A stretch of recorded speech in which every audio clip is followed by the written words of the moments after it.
إن الحمد لله نحمده ونستعينه ونستغفره ونعوذ بالله من شرور أنفسنا ومن سيئات أعمالنا من يهده الله فلا مضل له ومن يضلل فلا هادي له وأشهد أن لا إله إلا الله وحده لا شريك له وأشهد أن محمدًا عبده ورسوله يا أيها الذين آمنوا اتقوا الله حق تقاته ولا تموتن إلا وأنتم مسلمون يا أيها الناس اتقوا ربكم الذي خلقكم من نفس واحدة وخلق منها زوجها وبث منهما رجالا كثيرا ونساء واتقوا الله الذي تساءلون به والأرحام إن الله كان عليكم رقيبا يا أيها الذين آمنوا اتقوا الله وقولوا قولا سديدا يصلح لكم أعمالكم ويغفر لكم ذنوبكم ومن يطع الله ورسوله فقد فاز فوزا عظيما أما بعد فإن خير الحديث كتاب الله وخير الهدي هدي محمد صلى الله عليه وسلم وشر الأمور محدثاتها وكل محدثة بدعة وكل بدعة ضلالة وفي رواية وكل ضلالة في النار فأعوذ بالله السميع العليم من الشيطان الرجيم ومن يشاقق الرسول من بعد ما تبين له الهدى ويتبع غير سبيل المؤمنين نوله ما تولى ونصله جهنم وساءت مصيرا وقال عليه الصلاة والسلام ستفترق أمتي على 73 فرقة كلها في النار إلا واحدة قيل من هي يا رسول الله قال هي الجماعة تمام قسم کی تعریفیں و بڑائی و کبریائی و عظمت اللہ رب العالمین کے لیے ہے جو مالک ارض و سما ہے، خالق کائنات ہے، مدبر حقیقی ہے،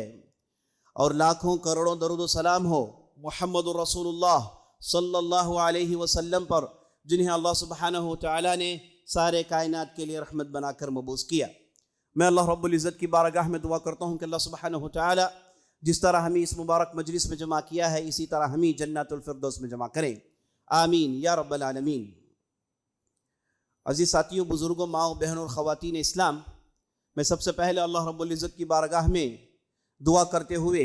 ایک اہم نقطہ آپ کے سامنے پیش کرتا ہوں۔ اور نقطہ یہ ہے کہ ایک عام مغالطہ ہمارے معاشرے میں پایا جاتا ہے۔ ہم سنتے ہیں عام مسلمانوں کو یہ کہتے ہوئے کہ اسلام میں ڈھیر ساری فرقے ہیں، اسلام میں ڈھیر ساری جماعتیں ہیں،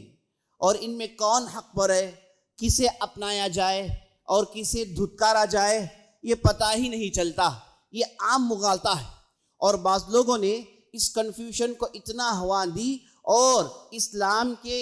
ذات پر لعن و تشنیع کرنے کا وہ مقام پیدا کر دیتے ہیں۔ کہتے ہیں کہ بھائی اسلام اگر حق پر ہوتا تو اس کے اندر ایک ہی چیز ہوتی، اس کے اندر اتنے سارے سیکٹس، اتنی ساری جماعتیں، اتنی ساری فرقے ہیں، تو وہ بھی ہمارے ہی مذاہب کی طرح ہے، وہ بھی کسی دوسرے مذاہب کی طرح ہے۔ اس کے اندر اگر حق ہوتا تو ایک ہی جماعت ہوتی، اگر حق ہوتا تو ایک ہی فرقہ ہوتا۔ ایسی ویسی باتیں کہہ کے یہ خطرناک کنفیوژن پھیلایا جاتا ہے۔ اب ان کنفیوژنز کے درمیان، ان مغالطوں کے درمیان ہم دیکھتے ہیں کہ ایک عام مسلمان اسے یہ پہچاننے میں دقت پیش آ جاتی ہے کہ بھائی آخر حق پر ہے تو کون ہے، کس کی اتباع کی جائے، کس کی بات مانی جائے، کون سا عقیدہ قبول کیا جائے، کون سا طریقہ قبول کیا جائے، کون سا میتھڈالوجی قابل قبول ہے۔ یہ سارے مغالطے دماغ میں آتے ہیں، اور اس کی بنیاد پر بعض لوگوں نے دین ہی کو چھوڑنے کا فیصلہ کر لیا، بعض لوگوں نے دین کے تعلق سے ٹھٹا مذاق اڑانے کا فیصلہ کر لیا، بعض لوگوں نے دین کو بالکل آسان لے لیا۔ ایسی ساری چیزیں آپ کو دیکھنے کو ملتی ہیں۔ اس کی بنیادی وجہ یہ ہے کہ یہ پہچانا نہیں گیا کہ بھائی صاحب آخر حق پر ہے تو کون ہے، اور کون لوگ ہیں جو حق پر ہیں، ان کی کیا صفات ہیں، ان کی کیا باتیں ہیں، وہ کیسے سوچتے ہیں۔ یہ باتیں نہیں آنے کی وجہ سے آج ہم دیکھتے ہیں کہ مسلمانوں کے درمیان یہ خطرناک مغالطہ پایا جاتا ہے۔ چلیے بات کا آغاز نبی صلی اللہ علیہ وسلم کی ایک حدیث سے کرتے ہیں۔ آپ صلی اللہ علیہ وسلم ارشاد فرماتے ہیں، افترقت اليہود على 71 فرقہ واختلفت النصارى وافترقت النصارى على 72 فرقة وستفترق أمتي على 73 فرقة كلها في النار إلا واحدة قيل من هي يا رسول الله قال من كان على مثل ما عليه وأصحابي وفي رواية هي الجماعة. آپ صلی اللہ علیہ وسلم ارشاد فرماتے ہیں کہ یہود کے 71 فرقے نکلائے. یہود جو تھے وہ 71 فرقوں میں بڑھ گئے، یعنی 71 فرقے ان کے ہاں پائے گئے. اب یہ جو عیسائی ہیں ان کے ہاں 72 فرقے ہیں، 72 فرقے پائے گئے. اب یہ جو میری امت ہے یہ 73 فرقوں میں بٹے گی. اس کے 73 فرقے ہوں گے، کلھا فی النار. اور آپ صلی اللہ علیہ وسلم نے کیا کہا؟ سب جہنم جائیں گے. اللہ اکبر، سب جہنم جائیں گے، سیدھے سیدھے جہنم جائیں گے. یعنی آپ صلی اللہ علیہ وسلم اپنی امت کے بارے میں بات کر رہے ہیں، کہہ رہے ہیں کہ ستفترق امتی علی 73 فرقہ. یہ جو میری امت ہے اس کے اندر 73 فرقے نکل آئیں گے، 73 فرقے ہوں گے، سیکٹس ہوں گے. اب سارے کے سارے جہنم میں جائیں گے، سارے کے سارے جہنم میں جائیں گے سوائے ایک کے. سارے کے سارے جہنم میں جائیں گے سوائے ایک کے. اب یہاں پر نقطہ جو سمجھنے کا ہے وہ یہ ہے کہ جب نبی صلی اللہ علیہ وسلم نے کہا کہ میری امت فرقوں میں بٹے گی اور آپ صلی اللہ علیہ وسلم خود کہہ رہے ہیں کہ وہ جہنم میں جائیں گے، تو معلوم یہ بات ہوئی کہ آپ صلی اللہ علیہ وسلم کی امت کا دعویٰ کرنا کافی نہیں، کیونکہ دعوے کرنے والے بھی جہنم میں جائیں گے. یہ کہیں گے کہ بھائی نبی صلی اللہ علیہ وسلم کے ہم امت ہیں، ہم نبی صلی اللہ علیہ وسلم کی پیروی کرنے والے ہیں، ہم امت مسلمہ سے اپنے آپ کا تعلق کیے ہوئے ہیں. یہاں پر نبی صلی اللہ علیہ وسلم کہتے ہیں کہ میری امت کہیں گے، لیکن وہ 73 فرقوں میں بڑھ جائیں گے، ان میں سے 72 جہنم میں جائیں گے اور ایک جنت میں جائے گا. اللہ اکبر. تو پتہ یہ چلا کہ صرف امتی ہونے کا دعویٰ، صرف نبی صلی اللہ علیہ وسلم کی اتباع کرنے کا دعویٰ کر کے اپنی منمانی کریں گے تو یاد رکھیے گا کہ سیدھے سیدھے جہنم میں اینڈ اپ کریں گے، سیدھے سیدھے جہنم میں جائیں گے. اور نبی صلی اللہ علیہ وسلم سے پوچھا گیا یا رسول اللہ آپ نے 73 میں ایک کو چنا اور 72 کے بارے میں کہا کہ جہنم میں جائیں گے، جبکہ وہ آپ خود کہہ رہے ہیں کہ آپ کی امت ہیں، تو ان میں سے ایک جو بچ جائیں گے وہ کیسے ہوں گے، ان کی کیا صفات ہوگی، وہ کون لوگ ہوں گے؟ تو نبی صلی اللہ علیہ وسلم نے کہا قیل من ہی یا رسول اللہ، اور کون ہے اللہ کے رسول؟ تو نبی صلی اللہ علیہ وسلم نے یہاں پر سچے فرقے کو سمجھنے کا قاعدہ سمجھایا، ساری دنیا کو سمجھایا. حدیث آسان ہے. آپ صلی اللہ علیہ وسلم نے کہا من کان علی مثل ما انا علیہ واصحابی، جو لوگ میرے اصحاب کے طور و طریقے کو اپنائے ہوئے ہیں، جو لوگ میرے اصحاب جیسے ہیں یعنی میرے صحابہ جیسے ہیں، ان کا عقیدہ، ان کے اخلاق، ان کے عبادات، ان کا رہن سہن اگر صحابہ جیسا ہے، ان کی فکر، ان کی سوچ، ان کی انڈرسٹینڈنگ جیسے صحابہ جیسی ہے، تو وہی ہوں گے جو بچنے والے ہوں گے، وہی ہوں گے جو جہنم کے دہکتی ہوئی آگ سے بچا لیے جائیں گے، وہی ہوں گے جو جنت میں جائیں گے. ان کے علاوہ یہ سب جہنم میں جانے والے ہیں. اس نقطے سے، اسٹیٹمنٹ سے بھئی بات آپ کو سمجھ میں آ گئی کہ ایسے بھی لوگ ہوں گے امتی ہونے کا دعویٰ کریں گے، محمد رسول اللہ صلی اللہ علیہ وسلم کی طرف اپنی نسبت پیدا کریں گے اور نبی صلی اللہ علیہ وسلم کی اتباع کرنے کا دعویٰ بھی کریں گے، لیکن وہ صحابہ کے طریقے پر نہیں ہوں گے. ان کے دین کے سمجھنے کا وہ طریقہ صحابہ کے طریقے پر نہیں ہوگا، ان کے دین کا فہم صحابہ کے فہم جیسا نہیں ہوگا، بلکہ وہ ہوں گے جو اپنے انداز سے دین کو سمجھے ہوئے ہوں گے. تو نبی صلی اللہ علیہ وسلم نے کہا کہ تمہارا دین کا دعویٰ کرنا کافی نہیں، نبی صلی اللہ علیہ وسلم کی اتباع کرنے کا دعویٰ کرنا کافی نہیں، بلکہ تمہاری سوچ، تمہاری سمجھ دین کو لے کر ویسی ہونی چاہیے جیسے میرے اصحاب کی تھی، جیسے میرے صحابہ کی ہے. تو آپ صلی اللہ علیہ وسلم کلیئر کٹ بتا دیا، صاف صاف بتا دیا، کلسٹر کلیئر الفاظ میں بتا دیا کہ اگر آپ جنت جانا چاہتے ہیں، آپ ہیں مسلمان، آپ جنت جانا چاہتے ہیں، آپ دین کو صحیح سمجھنا چاہتے ہیں اور جن کے ذریعے سے آپ جنت جانا چاہتے ہیں، تو یاد رکھیے گا کہ صحابہ کی سمجھ جاننا ضروری ہے. صحابہ نے دین کو جو سمجھا وہی سمجھ ہے جو جنت کو لے جانے والی ہے. صحابہ نے جیسے قرآن کو سمجھا وہی سمجھ ہے جو جنت کو لے جانے والی ہے. صحابہ نے احادیث رسول صلی اللہ علیہ وسلم کو جیسے سمجھا وہی سمجھ ہے جو جنت کو جانے والی ہے. اس کے علاوہ جتنی بھی سمجھے ہیں کوئی بھی قابل اعتبار نہیں. ہو سکتا سننے کے لیے اچھا ہو سکتا سننے کے لیے لاجیکل ہو سکتا سمجھ میں آئے کہ یہ پریکٹیکل ہو, لیکن یاد رکھ لیجئے گا وہ طریقہ جنت کو جا نہیں سکتا, کیونکہ نبی صلی اللہ علیہ وسلم نے یہاں پر صراحتاً کہہ دیا کہ جو سوچ صحابہ کی ہوگی, جو سمجھ صحابہ کی ہوگی, جس طور و طریقے پر صحابہ تھے وہی طریقہ ہے سیدھے جنت کو جانے والا. صحابہ کی یہ مقدس جماعت جن پر اللہ نے قرآن نازل کیا, صحابہ کی مقدس جماعت جن کے درمیان محمد رسول اللہ صلی اللہ علیہ وسلم تھے, جنہیں نبی صلی اللہ علیہ وسلم نے دین سکھائی, جنہیں نبی صلی اللہ علیہ وسلم نے عبادات سکھائے, معاملات سکھائے, اخلاق سکھائے, دین کی ساری بنیادوں کو سکھایا, یہی صحابہ کی مقدس جماعت ہے جنہوں نے نبی صلی اللہ علیہ وسلم کے بعد دوسروں تک اللہ کے اس دین کو پہنچایا. اللہ تعالیٰ نے قرآن میں ارشاد فرمایا وَمَن يُشَاقِقِ الرَّسُولَ مِن بَعْدِ مَا تَبَيَّنَ لَهُ الْهُدَى, جو آدمی ہدایت جاننے کے بعد رسول کے طور و طریقے سے اختلاف کرے گا, رسول کے طور و طریقے کے ساتھ اعتراض کرے گا, وَيَتَّبِعْ غَيْرَ سَبِيلِ الْمُؤْمِنِينَ, رسول کا اعتراض کرتا ہے, نتیجہ یہ ہوا کہ یہ مومنین کے راستے سے ہٹ گیا. غیر سبیل المؤمنین, مومنین کے راستے سے ہٹ گیا. مومنین سے مراد اس آیت میں کون ہے؟ مومنین سے مراد اس آیت کے اندر نبی صلی اللہ علیہ وسلم کے صحابہ پہلے نمبر پر داخل ہیں. تو جو لوگ رسول کا اعتراض کیے اور مومنین کے راستے سے ہٹ گئے, یعنی صحابہ کے راستے سے ہٹ گئے, اور نتیجہ کیا ہے؟ نولیہ ما تولی, اب یہ جس راستے پر چلنا چاہتے ہیں ہم اسی راستے پر یہ چھوڑ دیں گے. اس کے بعد وہ نصلیہ جہنم, اس کے بعد ہم انہیں جہنم میں ڈال دیں گے. وساءت مصیرہ, اور جہنم انتہائی بدترین ٹھکانہ ہے. تو اس آیت کی روشنی سے یہ بات معلوم ہو گئی کہ صحابہ کے راستے کو چھوڑ کر چلنے والے,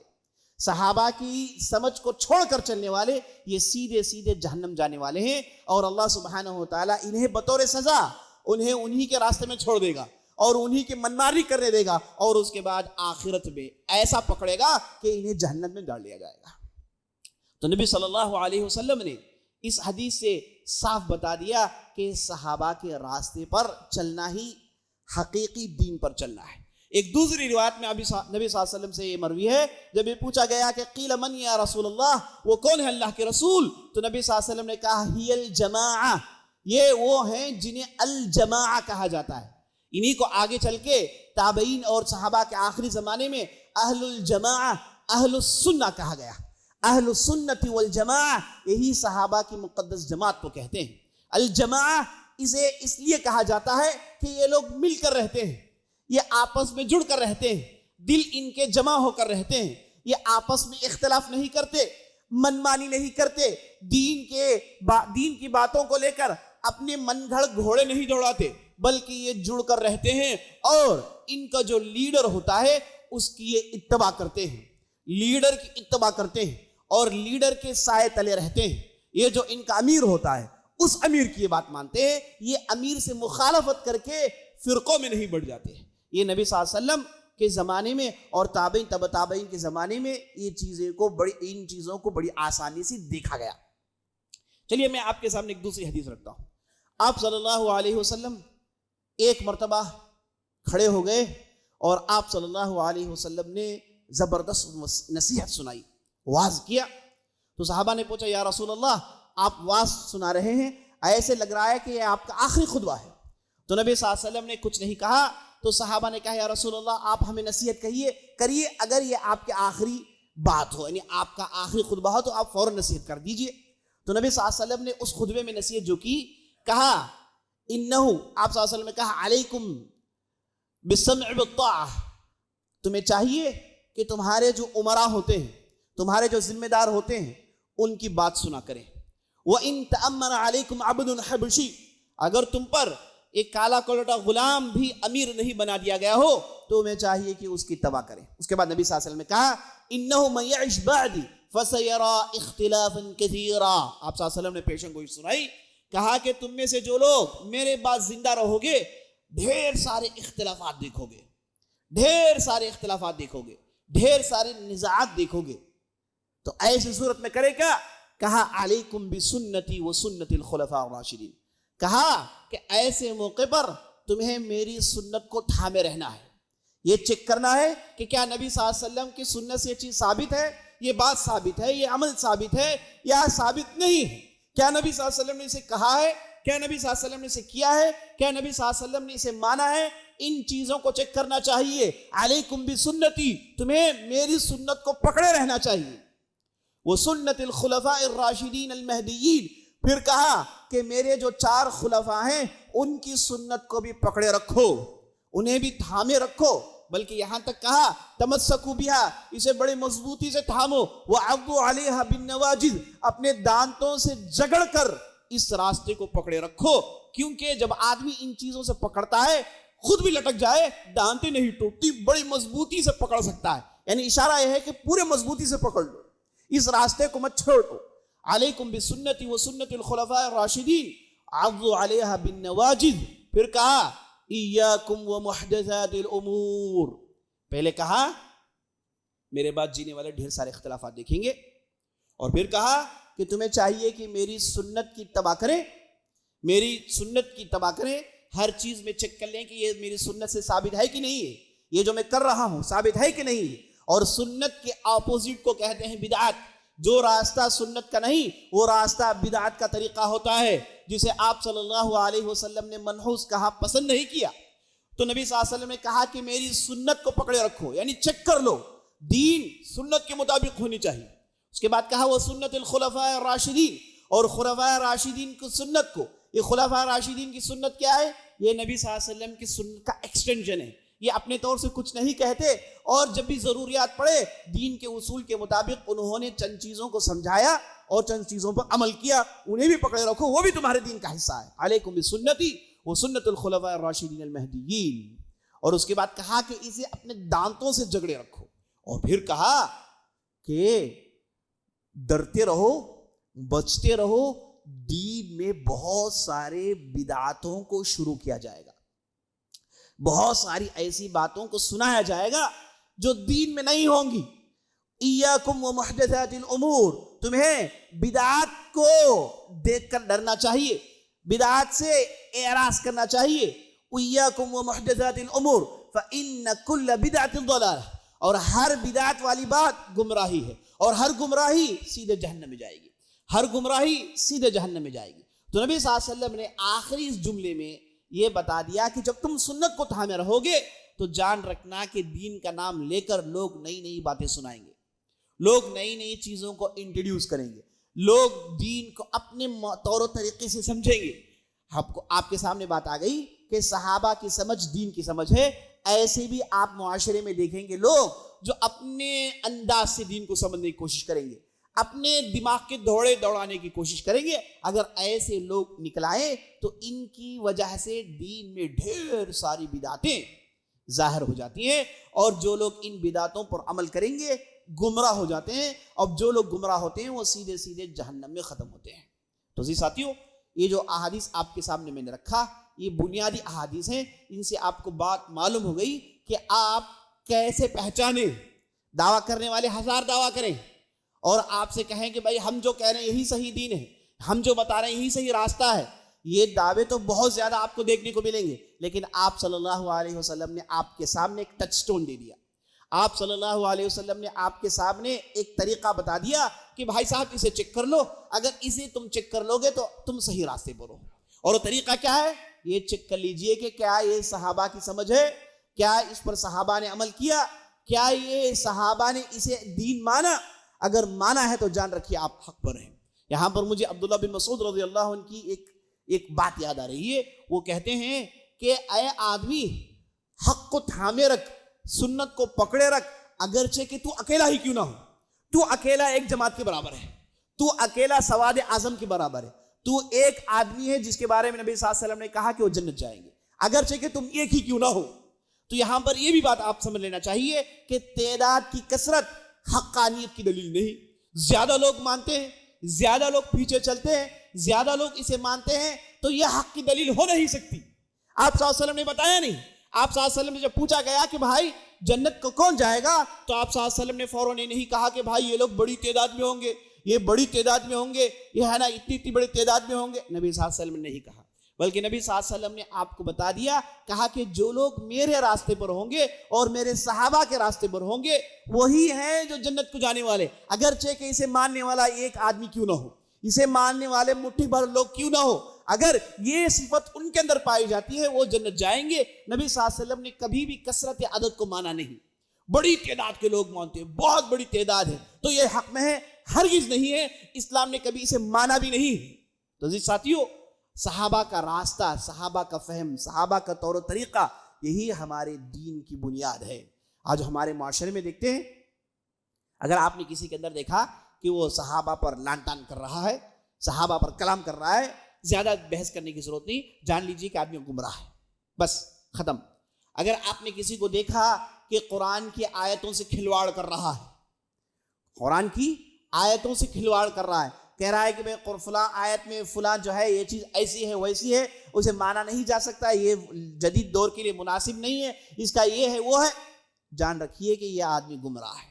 اور قرآن کی آیتوں کی تفسیر اپنے من مانے طریقے سے کر رہا ہے، قرآن کی فلاں آیت کی تفسیر یہ ہے اپنے طور سے سنا رہا ہے، تو جان رکھیے کہ یہ آدمی گمراہ ہے، کیونکہ قرآن کی آیتوں کو صحابہ نے سمجھا ہے، اور صحابہ نے سمجھا ہے وہ تابعین کو سمجھایا ہے، اور تابعین نے جو سمجھایا ہے وہ تابعین کو سمجھایا گیا، اور اس طریقے سے ساری باتیں کتابوں میں موجود ہے، تفاسیر میں موجود ہے کہ صحابہ نے فلاں آیت کو کیا سمجھا، فلاں حدیث کو کیسے سمجھا، یہ پوری تفصیل موجود ہے۔ یہ تفصیل موجود ہونے کے باوجود اگر کوئی آدمی اپنی سوچ کسی آیت کی تفسیر میں ڈالنا چاہتا ہے، کسی حدیث کی تشریح میں ڈالنا چاہتا ہے، جان لیجئے کہ یہ آدمی صحیح راستے پر نہیں ہے۔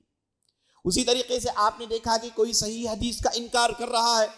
کہہ رہا ہے کہ بھائی یہ حدیث صحیح ہے لیکن ہم مان نہیں سکتے، بخاری مسلم میں ضعیف روایتیں ہیں، فلاں جگہ ضعیف روایتیں، ضعیف روایتوں کو جو ہے وہ اپنی مرضی سے ضعیف قرار دے رہا ہے، جان لیجئے کہ بھائی یہ صحابی صحیح راستے میں نہیں ہے۔